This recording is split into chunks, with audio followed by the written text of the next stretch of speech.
Socrates, 470 to 399 BCE. Socrates, often heralded as the father of Western philosophy, introduced a revolutionary method of exploring ethical concepts and truths through persistent questioning. This approach, known as the Socratic method, involves asking a series of probing questions to challenge assumptions and stimulate critical thinking, leading individuals to greater self-awareness and understanding. Socrates believed that the highest purpose of human life was to seek out ethical knowledge and that personal self-development leads to moral insights. He famously asserted that the unexamined life is not worth living, emphasizing the importance of introspection. Unlike many philosophers, Socrates did not write down his thoughts. Thus, our understanding of his teachings comes through the writings of his students, particularly Plato. His commitment to questioning authority and challenging societal norms eventually led to his trial and execution on charges of corrupting the youth and impiety. Socrates' death highlights his profound belief in the importance of standing by one's principles and the pursuit of truth, regardless of personal cost. His legacy is a testament to the power of questioning and the importance of ethics in human life, which continue to influence modern philosophical thought. Plato, 428 to 348 BCE. Plato was not only a student of Socrates but also an illustrious philosopher who founded the Academy in Athens, one of the first institutions of higher learning in the Western world. His philosophical work is primarily preserved in the form of dialogues, where he often uses Socrates as the protagonist, engaging in intellectual debates with other characters. Central to Plato's philosophy is his theory of forms, which posits that the material world is only a shadow of the true reality, which is the immaterial world of forms.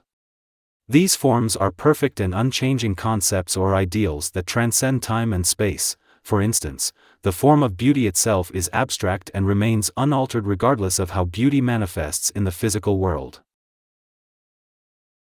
Plato also delves into political philosophy, most famously in The Republic, where he sketches his vision of a just society governed by philosopher kings. These rulers, he argued, are the only ones with the philosophical training to discern the forms and thus make wise and just decisions. His work not only addresses the nature of justice, governance, and ethics but also explores epistemology, the study of knowledge itself.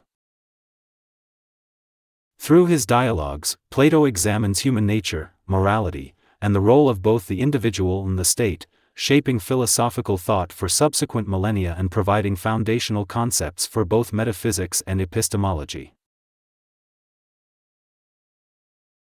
Click subscribe to this channel to get more topics you love. Aristotle, 384 to 322 BCE. Aristotle, a student of Plato, distinguished himself with a broad range of interests and contributions, spanning from metaphysics to biology, which profoundly impacted various areas of knowledge. Unlike his mentor Plato, who focused on ideal forms, Aristotle grounded his philosophy in the physical reality that can be observed and studied. This empirical approach led him to develop what is considered the first comprehensive system of Western philosophy. Aristotle's philosophy is built on the notion of teleology, or the idea that everything in nature has a purpose or end goal. In his works, he proposed that to understand anything, one must comprehend its final cause, essentially what it is meant to achieve. This concept is evident in his Ethics, where he introduced the idea of the golden mean, suggesting that virtue lies in the balance between excess and deficiency. His work, Nicomachean Ethics, explores the idea of achieving eudaimonia, often translated as flourishing or the good life, which he believed could be attained through the cultivation of virtues such as courage, justice, and prudence. In the realm of science, Aristotle's observations and classifications laid foundational work for subsequent naturalists, and his Poetics remains a crucial text in literary theory. Aristotle's methodical approach to studying the natural world and human behavior has left a lasting legacy, influencing countless fields and providing a pivotal link between ancient philosophical inquiry and modern scientific method. Saint Augustine, 354 to 430 AD. Saint Augustine is one of the most influential figures in the development of Western Christianity and Christian philosophy. Born in present-day Algeria, Augustine spent much of his early life grappling with philosophical questions and spiritual dilemmas, which he vividly recounts in his autobiographical work, Confessions. This work not only provides profound personal insights but also serves as one of the earliest examples of introspective psychological thinking.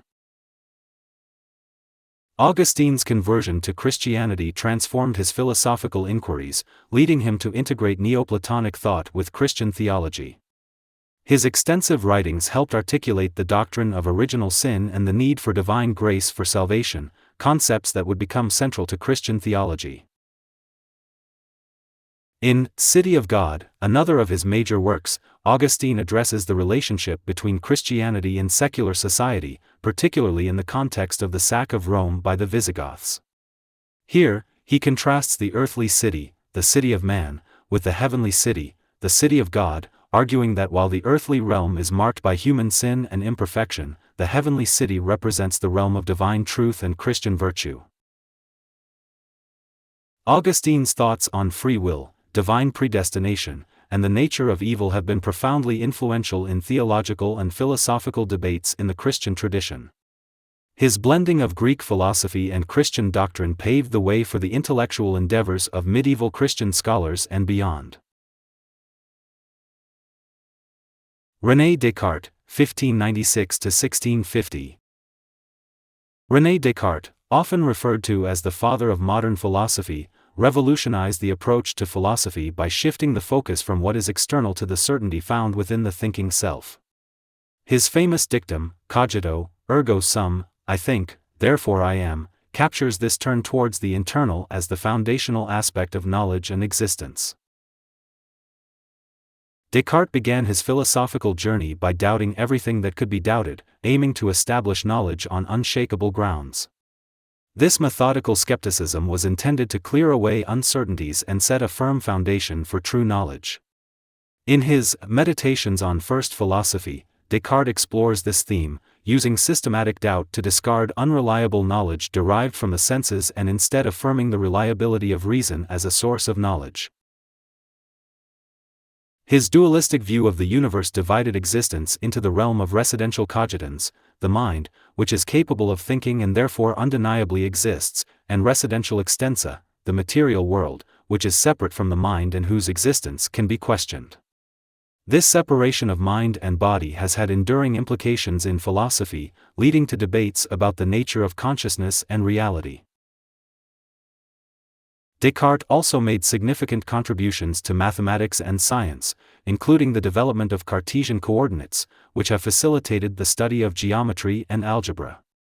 His commitment to a methodical and mathematical approach to philosophy marked a pivotal shift towards modern scientific and philosophical thought. Immanuel Kant, 1724–1804. Immanuel Kant, a pivotal figure in the history of modern philosophy, brought a new depth to the understanding of human knowledge and ethics. His groundbreaking work, Critique of Pure Reason, challenges the way we think about our ability to understand the world. Kant argued that while our senses provide us with information, it's our mind that shapes this information into the structured experience of the world. This led to his famous conclusion that while we can know things as they appear to us, things as they are in themselves remain beyond our grasp. Kant's ethical philosophy, detailed in his work, Critique of Practical Reason, introduces the concept of the categorical imperative, which is a universal moral law that applies to all rational beings and is independent of personal desires.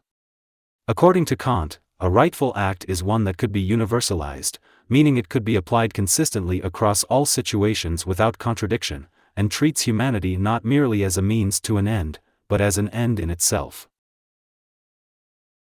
His ideas form the backbone of what we now consider deontological ethics, which judges morality based on the adherence to rules or duties. Kant's philosophy insists that reason is the source of morality, and that moral principles are inherently known to us, establishing a framework for ethical behavior that respects human dignity and autonomy. Friedrich Nietzsche, 1844–1900. Friedrich Nietzsche, a German philosopher, is known for his profound and often provocative ideas that challenge traditional notions of morality, religion, and culture. One of his most famous declarations, "God is dead," is a metaphorical expression that critiques the decline of traditional religious belief in the modern era, suggesting that society no longer requires God as the central anchor of moral and existential guidance. Nietzsche's philosophy goes beyond mere atheism. It explores how the decline of religious authority affects the foundation of values and meaning in society. He argues that this vacuum allows for the rise of nihilism, a belief that life lacks inherent purpose. However, Nietzsche sees this not just as a crisis but as an opportunity for individuals to assume responsibility for creating their own values and defining their own essence, a concept he describes as the Übermensch or Overman. The Übermensch represents an individual who transcends conventional morality to create personal values, thus affirming life and existence in a profound way. Nietzsche's rejection of universal moral truths challenges us to question the foundations upon which we build our lives and to bravely forge new paths in the pursuit of individual greatness and authenticity. His works, rich with aphorisms and poetic flair, continue to influence contemporary thought, inviting reflection on the forces that shape our beliefs and behaviors in an increasingly secular world. John Locke, 1632–1704. John Locke, an English philosopher and physician, significantly influenced Enlightenment thinking and the development of modern political philosophy. His theories of mind and knowledge laid the groundwork for later philosophical inquiry into human understanding and liberal democratic governance. In his seminal work, An Essay Concerning Human Understanding, Locke introduces the concept of the mind as a tabula rasa, or blank slate, arguing that all knowledge comes from experience and sensory input, challenging the notion of innate ideas. This emphasis on experience as the source of knowledge also informs his political writings, where he argues for a social contract as the basis of society and government. Locke's political philosophy, especially articulated in Two Treatises of Government, is foundational for modern democratic thought. He argues that all individuals are entitled to natural rights to life, liberty, and property. Governments, he contends, are formed by the consent of the governed and must protect these rights to remain legitimate. His ideas of government by consent and the right of rebellion against unjust rulers influenced the American and French revolutions and remain at the heart of liberal democratic ideology. Locke's blend of empirical epistemology with a rights-based conception of political ethics offers a powerful argument for personal freedom and the role of government in society, framing the individual as both the starting point and the end of political theory. Karl Marx, 1818–1883. Karl Marx, a German philosopher, economist, and revolutionary socialist, profoundly influenced political theory and practice with his critique of capitalism and his advocacy for a classless society. His most famous works, The Communist Manifesto and Das Kapital, analyze the capitalist system's economic structures and social relationships, detailing how they shape society and perpetuate class struggles. Marx's theory of historical materialism asserts that all historical development is driven by material conditions, primarily the ways in which societies organize their production. According to Marx, the class conflict between the bourgeoisie, the capitalist class who owns the means of production, and the proletariat, the working class who sell their labor, is the critical internal dynamo of capitalist societies. Marx argued that capitalism, like earlier socio-economic systems, would inevitably produce internal tensions leading to its own destruction and replacement by socialism. He envisioned a socialist future where the proletariat would seize control of the means of production, abolishing private property and class distinctions, ultimately leading to a communist society characterized by the absence of class divisions, state power, and personal wealth accumulation.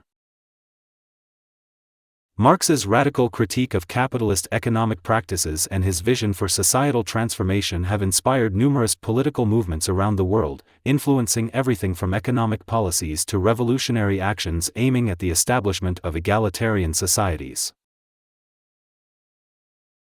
Jean-Paul Sartre, 1905–1980.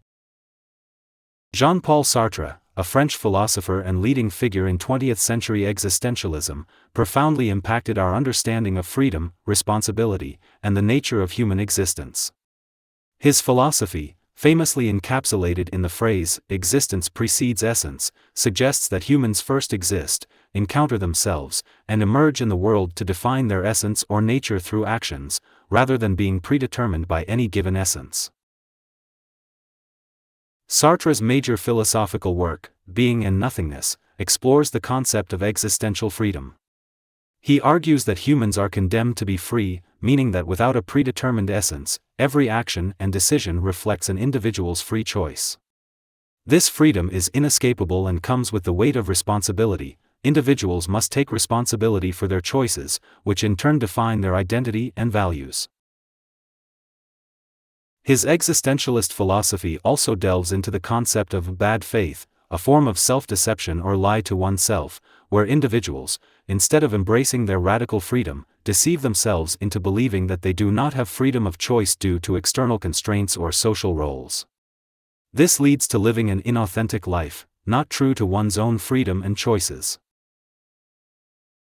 Sartre's ideas extend beyond philosophy into political activism, where he applied existentialist ethics to public and political issues, advocating for social justice and individual responsibility. His thoughts on human freedom and the burden of responsibility continue to resonate, challenging individuals to live authentically and embrace the freedom that defines the human condition.